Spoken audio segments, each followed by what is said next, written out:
Hello बच्चों, चलिए प्रश्न पढ़ते हैं। नाभिक को गोलाकार मानते हुए नाभिक की त्रिज्या तथा द्रव्यमान संख्या में संबंध लिखिए। सिद्ध कीजिए कि नाभिक घनत्व उसकी द्रव्यमान संख्या ए पर निर्भर नहीं करता। आइए बच्चों, प्रश्न के लिए मुख्य अवधारणा की चर्चा करते हैं। मुख्य अवधारणा देखिए बच्चे, रदरफोर्ड ने अपने प्रयोगों के आधार पर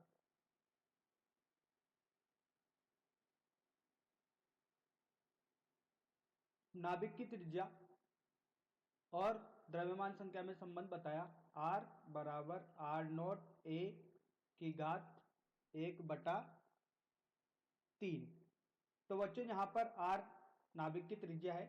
जैसा पता है, नाभिक में प्रोटॉन और न्यूट्रॉन उपस्थित होते हैं, इसके आसपास इलेक्ट्रॉन घूर्णन गति करते रहते हैं। प्रोटॉन और न्यूट्रॉन के द्रव्यमान लगभग समान होते हैं। प्रोटॉन धनात्मक होता है, न्यूट्रॉन उदासीन होता है, इलेक्ट्रॉन ऋणात्मक होता है।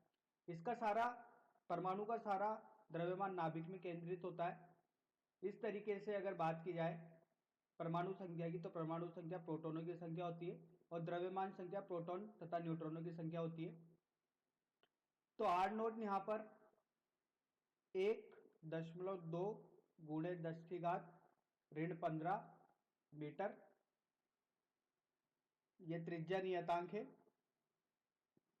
जैसा कि अपन जानते हैं कि घनत्व बराबर होता है द्रव्यमान बटे आयतन।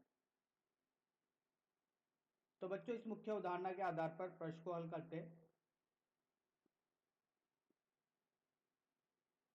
द्रव्यमान संख्या ए ये होता है प्रोटॉन प्लस न्यूट्रॉन की संख्या।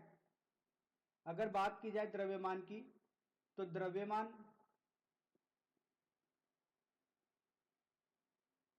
प्रोटॉन प्लस न्यूट्रॉन का द्रव्यमान होगा, दोनों का लगभग द्रव्यमान बराबर होता है। तो यहां पर मैं प्रोटॉन का द्रव्यमान ले लेता हूं, तो ये हो जाएगा ए एम पी। नाभिक का द्रव्यमान ए एम पी हो गया है। अब देखिए यहां पर ए क्या है, प्रोटॉन और न्यूट्रॉनों की संख्या, और इसको द्रव्यमान से मल्टीप्लाई कर दिया किसी भी एक द्रव्यमान से, तो ये नाभिक का द्रव्यमान आ गया। अच्छे से प्रदर्शित करने के लिए यहां पर लिख ले P प्लस एन की संख्या। जैसा अपन जानते हैं, घनत्व बराबर होता है द्रव्यमान बटे आयतन। तो घनत्व यहां से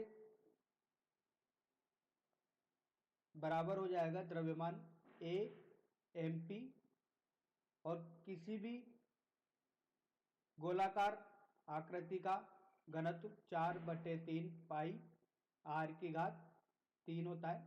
तो इसमें आर का मान रखने पर मिलता है अपन को ए बटे एम पी बटे 4/3 पाई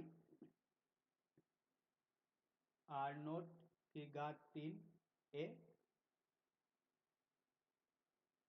3 ए एम पी बटे 4 पाई आर नोट की घात 3 ए से एक कट गया, तो यहाँ से घनत्व मिला अपन को 3 एम पी बटे 4 पाई आर नोट की घात 3।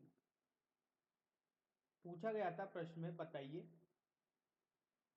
नाभिक के घनत्व उसके द्रव्यमान संख्या ए पर निर्भर करता है क्या? तो चलिए देखते हैं। इस घनत्व में ए का मान कहीं भी नहीं आ रहा, तो इससे यह सिद्ध कर सकते हैं कि घनत्व किस पर निर्भर नहीं करता, द्रव्यमान संख्या पर।